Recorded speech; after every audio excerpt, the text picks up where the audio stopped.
जनसंख्या समाधान फाउंडेशन के कार्यक्रम में मेरठ पहुंचे आरएसएस के राष्ट्रीय कार्यकारिणी सदस्य व फाउंडेशन के संरक्षक इंद्रेश कुमार।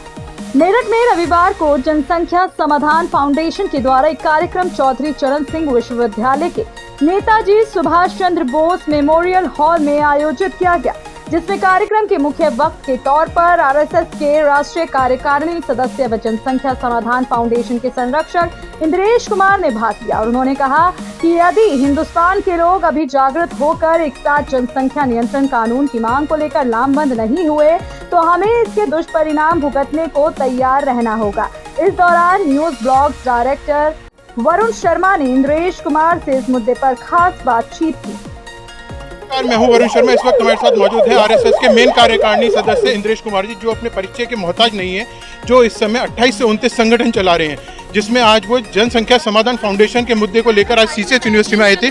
एक बार आइए उनसे बात करते हैं कि उनका क्या कहना है कि वो किस मुद्दे को लेकर, क्या ऐसा है कि मुस्लिम समाज भी इसमें आगे आएगा या सिर्फ हिंदू संगठन और हिंदू समाज के लिए ये प्रेरणा का स्रोत बने? ऐसा है जैसे पीएफआई पर बैन लगा और आज हजारों लाखों में मुसलमान और अनेक मुस्लिम संस्थाएं और अनेक सैकड़ों मुस्लिम स्कॉलर्स पीएफआई पर बैन लगाकर भारत सरकार ने इस्लाम की और मुसलमान की इज्जत बढ़ाई और देश की एकता और अखंडता की रक्षा की है।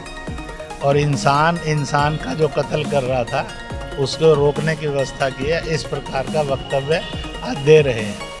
इसी प्रकार से 370 35 से हटा पार्टियों ने और मुसलमान कुछ नेताओं ने घोषणा की थी वहाँ तिरंगा उठाने वाला भी कोई नहीं होगा। और आज साफ दिखता है घर घर तिरंगा में 7.5 लाख से अधिक लोगों ने तिरंगा उठाया, घरों पर लगाया, संस्थाओं पर लगाया। जिनके घरों से आतंकवादी निकले उन घरों ने भी वो लहराया और पकड़ा, कई संस्थाओं और ऑफिसों में भी लगा। तो आज घर घर तिरंगा है। वहाँ सिनेमा हॉल 20-22 साल से बंद थे, वो खुले, रश बढ़ा और उनको लगा कि आज हम हिंदुस्तान से जुड़ गए हैं, हिंदुस्तान हमारे में आने लगा। और जो हिंदुस्तान का खौफ बिठाया गया तो गलत है। इसी प्रकार से आप देखेंगे आज वहाँ एक प्रश्न खड़ा हो गया कश्मीर में कि यहाँ हिंदू मरता है, परंतु पूरा कश्मीरी पूरे हिंदुस्तान में पढ़ने भी जाता है, व्यापार भी करता है। उसको ना तो कोई गाली देता है, ना चांटा मारता है, ना कुछ तंग करता है, वह सम्मान के साथ जी रहा है। तो हमें भी कश्मीर को वैसा ही सम्मान के साथ जीने वाला बनाना चाहिए। इसी प्रकार से आज समान नागरिक या कहीं जनसंख्या नियंत्रण ऐसे मुद्दों पर भी बहस चली है। अभी मुस्लिम वकीलों की एक बहुत बड़ी कॉन्फ्रेंस बेंगलोर में हुई। देश के 16-17 जगह से मुसलमान इकट्ठे हुए थे। उन्होंने कहा इस्लाम में कहा गया जिस देश के उस कानून को मानिए। अब आप देखिए हिजाब के मामले में यहाँ तो जो हुआ वो सामने है, परंतु आज कितने मुस्लिम देश हो गए जिनमें सार्वजनिक रूप से वहाँ की बेटियाँ बाल काट रही हैं और हिजाब जला रही हैं। प्रश्न खड़ा होता है क्या इस्लाम यही है या क्या है? इसलिए आज मैं अभी कल विवाह में था, सारी मुस्लिम महिलाएं और बेटियां जवाहरात से लदी थी और आज की आधुनिक वेश में थी, कोई बुर्के और हिजाब में नहीं थी। हर धर्म की ड्रेस होती है, धार्मिक कार्यक्रमों के लिए वो ड्रेस होती है।